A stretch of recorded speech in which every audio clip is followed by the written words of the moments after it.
Hello everybody, I'm Sean, and today I want to answer the question, how does trauma affect you in school? And I really want to talk about how trauma can affect you in terms of performing in school and, just overall, how does trauma affect you in school? Because when we're healing from trauma, when we're going through trauma, when we have trauma, we realize our triggers, right? Everybody has triggers, even just in general, right? We always have triggers, right? Things that annoy us, things that bug us, things that get to us, things that we just can't deal with. But when dealing with trauma specifically, triggers can turn to something that can be needed to be very avoided for someone going through trauma, because these triggers can be very severe. And school can turn into a major trigger when dealing with trauma. And when dealing with trauma, school is just something you can't deal with sometimes, right? And it's really hard for us to go to school and, wake up early and feel like we have to deal with all these things that we deal with at school, work, people, teachers, bullies, right? It's very hard to deal with this when we're going through trauma. So, some of the teachers that you may have in school can be like abusive parents. A lot of teachers choose to be strict. A lot of teachers choose to be arrogant and sometimes even narcissistic and put themselves on a higher pedestal and target you, right? For who knows what reason, right? They're always getting at you. It's always your fault. Other people might be doing the same thing, but you're the one who always gets in trouble for it, right? And a lot of times teachers who really care about the grades of the student don't really care about if the student is doing well in the class, because the grade doesn't determine if the student is doing well in the class, right? Because not everybody can handle certain topics, and you may not know what the student is going through, right? The teacher doesn't always know what the student is going through most of the time. So a lot of times teachers base their assumptions off of students off of grades. Like if you have bad grades, oh, you're this type of person, right? Or if you look or act like a certain type of way, then they make assumptions about you, if whether they like you or not, right? But that can be very hard for someone dealing with trauma, because then they have to go through trauma maybe in their household and also trauma at school. And some people may really want to do good in school, but it may be very hard for them, and they end up just giving up or feeling like school is a waste of time because of the people that are affecting them and how the people act like them, right? Act towards them, right? Because it's not always schoolwork. It's not always the stress that can come from the work, right? Because you might be taking hard classes, APs, right? To get your college credit up. But other than that, a main problem in school is the people, right? And school can really cause overwhelming feelings, and if one is dealing with trauma, most teachers and trusted adults don't give well support, right? Every school has a school psychologist or a counselor, someone that you can talk to if you're going through something, whether it's from school, whether it's your own personal problems, whether it's at home. These type of people at schools are supposed to help, because schools basically becomes your environment, right, that you're in, because you're there every day for most of the year, right? You're there for about 8 months, and you're dealing with people that you're meeting every day, right? So it basically becomes another home-like environment, something that you do every day. Just like your job is something that you do every day, and it's something that you need in order to be successful in life, right? So every school has a counselor that you can go to talk to, just like a job has an HR rep, right? So the problem with these counselors is that a lot of these student counselors and school psychologists can cause more hurt than help, right, towards students' mental health issues, because a lot of these counselors in this culture don't really recognize how major certain problems can be, and don't really understand what a student may be going through, and don't know how to deal with someone who's going through something very severe, right? Because if you come to your counselor about suicidal problems, about major issues like that, it may be very hard for them to really be able to help you. And a lot of times they try to help you but end up hurting you, because they think like they can just tell you, oh, it's okay, you can get over it, or are you sure this is what's actually happening? They don't really understand how to show true compassion. And at school, we adapt to that because of the way the culture is today. Teachers don't really show compassion, right? Teachers only care about teaching you, right? They don't care to be there for you unless you have a really good teacher, which is very rare in today's culture, right? And a lot of teachers may be talking shit about you, right, in front of you, and targeting you, like I said, and making fun of you, and actually hurting you.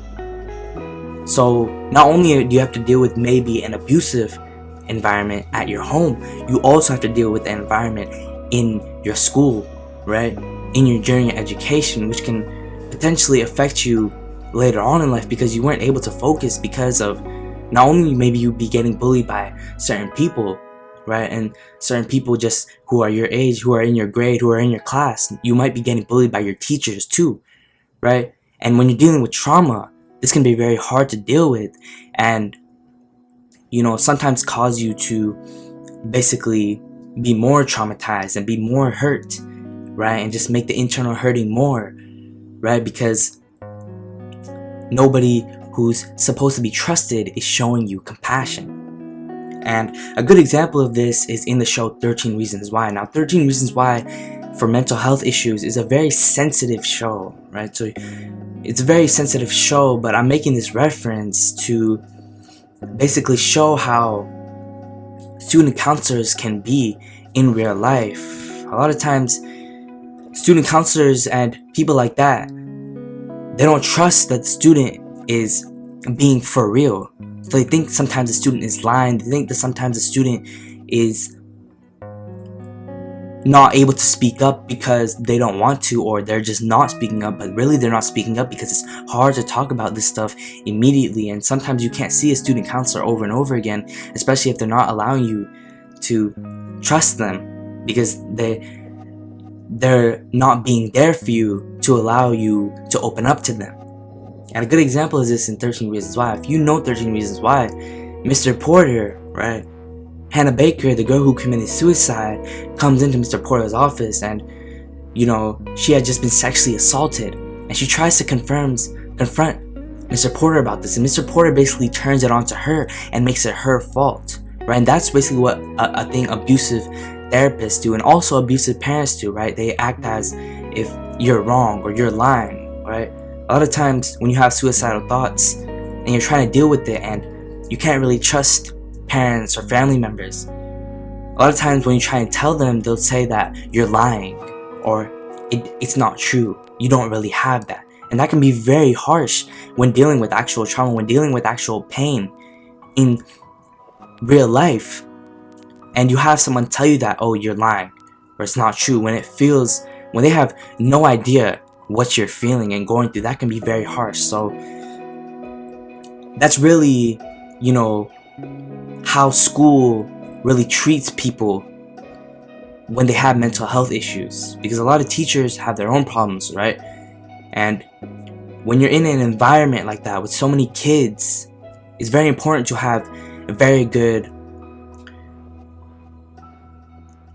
resources for students to go to, because if there's no reliable resources, then these things like this happens, like it did in 13 Reasons Why.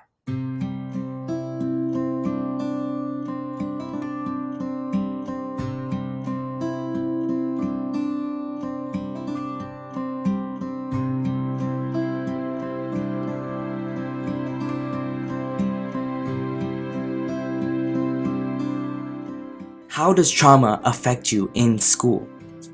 People who go through trauma and have ongoing trauma, face hardships in school. And trauma in general can affect your day-to-day life. But when facing trauma and going to school, trauma can affect your work ethic, your concentration, and your relationships in school, right? A lot of times when you're dealing with pain, it's very hard to focus. For example, for depression, sometimes you can't even get out of bed. So imagine going through that type of issue and having to do school and having to do work and having to do tests and homework, and sometimes the load of work can be very harsh for students depending on how your teacher is, depending on what your class is, right? Sometimes you may have a very big project and may be very stressful, and also sometimes you may have group projects and you may need to be working with other people, and that can be very hard when you're going through trauma, because sometimes you may just want to be left alone. You may just want to be at peace, and the only way you could be at peace is to be completely free from all this things that you feel like you have to force yourself to do. Sometimes it's okay to just chill, and sometimes that's really all you can do and all you need really is to just chill and relax and get away from everybody and everything. But in school, that's very hard, especially if you're younger, right?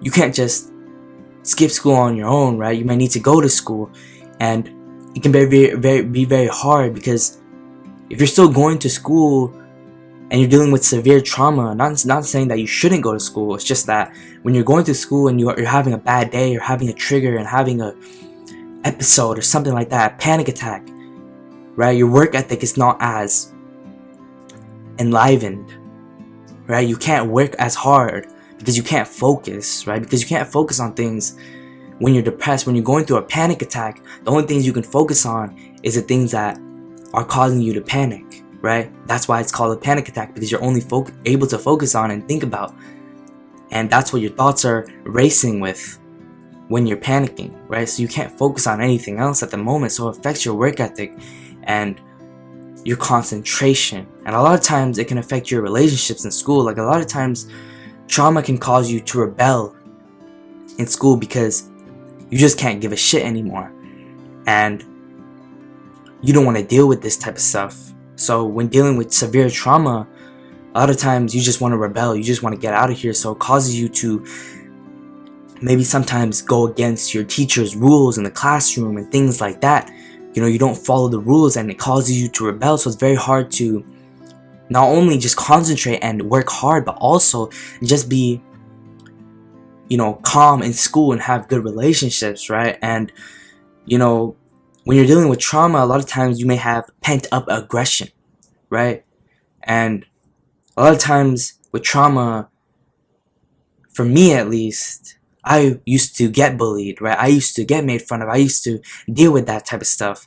But also you could become the bully, right? So it could really affect your relationships in school, because a lot of times trauma can cause you to become the bad person, even if it's not really you, right? That's not really you becoming the bad person. That's just the trauma. But then again, trauma, depression, and anxiety does not give you a right to be a bad person. So trauma can really cause you to rebel in school and really affect your relationships in school. And when teachers don't like certain students, sometimes certain teachers target the student and it becomes worse, right? So not only is it, you know, could be you, right? And you could be going through some stuff on your own, right? Besides in the classroom, just outside of school, at lunchtime, blah, blah, blah.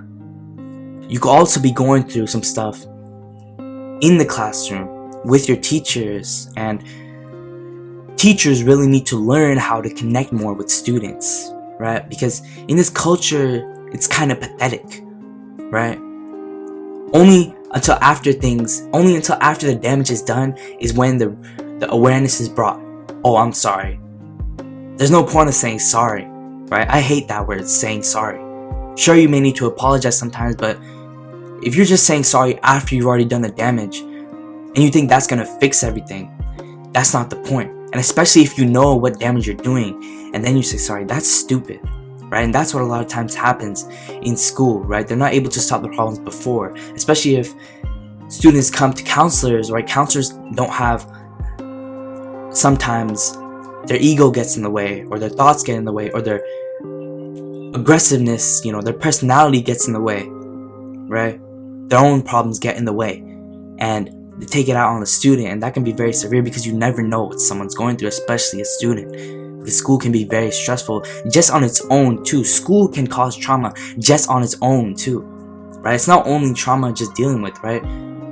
You could be dealing with trauma externally outside of school, but also school can traumatize you just alone. Bullies, teachers, certain people, panic attacks, right? If you have CPTSD, you may not even be able to do certain things like schoolwork, right? It's just too hard for you to focus.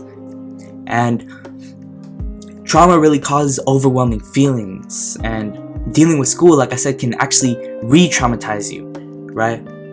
It just brings back the memories and the feelings, because when you're going through trauma, your amygdala gets so over affected, right?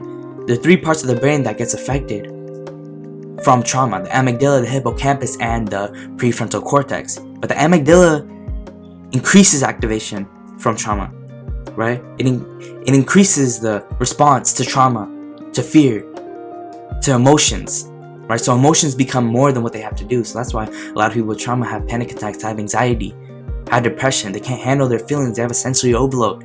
But the hippocampus and the prefrontal cortex lower their activation from trauma. So it's very hard to deal with school when you're going through trauma, because you might be dealing with trauma and then certain things remind you in school, certain people, right? Because nobody knows what you're going through, but certain people don't have that understanding, and that's not very popular to have that understanding, especially if you're young and you're in middle school or high school or even elementary school, right? And you're dealing with that, right? Because essentially in school you're all alone. Teachers can't see everything. The principal can't see everything. The bullying happens behind the scenes. Nobody's heard of it, right? But nobody sees it, and it's only brought to awareness, like I said, until after the damage is done, until after someone does something drastic or goes through something drastic, right? Then it starts to become awareness, right? Nobody can stop it before, right? But if enough awareness is brought up to these issues, then it can be stopped before, and that's what it's really all about. So that is how trauma can affect you in school, right? And to be honest, most people probably just hate school. And I used to think that you don't need school to survive. And that is true to an extent. You don't need a education. There's so many routes you can take now that education is not really a big deal, but school is not supposed to be something that you're supposed to be scared of. School is not supposed to be something that is a terrorizing environment. It's supposed to be a calm environment, but as years and years go on, as the culture becomes more and more pathetic, as it already is, more and more students are getting their mental health issues affected by school. And not only because of the work, because of the people. And that's really what it is.